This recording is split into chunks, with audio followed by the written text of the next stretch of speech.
আচ্ছা, oil charge হচ্ছে এখন। আচ্ছা, আমার একটা ইউটিউব চ্যানেল খুলেছে এখন, সানায়া রিপেয়ারিং রেডিও। ওটাতে কী হবে, তোমাদের গ্রুপে ছেড়েছিলাম মনে হয়।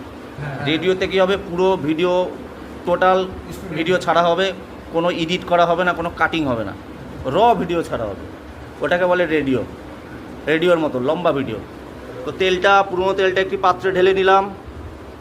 এরকমই যা যা ক্লাস করাবো না, ওটা রেডিওতে পুরো বলবো।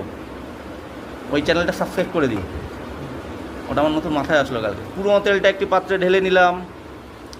এবার দেখতে পাচ্ছ আমরা ওএলপি লাগিয়ে নিচ্ছি মোটরে।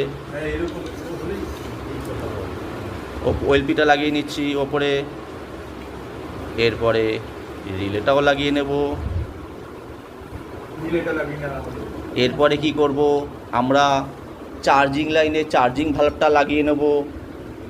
এই যে চার্জিং ভাল্ব, আর দিকে সাকশন লাইনে একটি ওয়াটার লেভেল পাইপ লাগিয়ে নেব।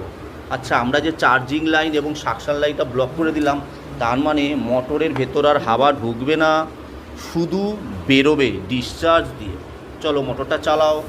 তো দেখছি ডিসচার্জ দিয়ে মোটর হাওয়া বেরোচ্ছে। এবং এই মুখটা চেপে রাখবে, ভালো করে চেপে রাখবে, হ্যাঁ, নইলে হাওয়া ঢুকবে। হাওয়া ঢুকছে, চাপো ভালো করে। তো এইভাবে কি করছি, ডিসচার্জ দিয়ে হাওয়া বার করাচ্ছি। দাও। এবার দেখবো তেলের পাত্রে দিলে তেল খুব সুন্দর করে টেনে নেবে। সুন্দর করে টেনে নিল,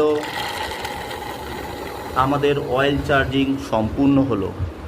আবার বলছি কি করেছিলাম, প্রথমে ডিসচার্জ লাইন সাকশন লাইন কেটে মোটরটি বাইরে বার করে এনেছিলাম। তারপরে ভাল্ব খুলে তেলটা একটি পাত্রে ঢেলেছিলাম। এরপরে চার্জিং ভাল্বটা লাগিয়ে দিয়ে মোটরটা রিলে এলপি দিয়ে অন করলাম। এবং চার্জিং লাইনে যেহেতু ভাল্ব লাগিয়েছি, সাকশন লাইনে পাইপ লাগিয়েছি, তাই চার্জিং আর সাকশন দিয়ে হাওয়া ঢুকতে পারছে না মোটরে। ডিসচার্জ দিয়ে হাওয়াটা বেরোবে মোটর চালানোর পরে, তাই মোটর বায়ুশূন্য হলো, তাই তেলটা টেনে নিল।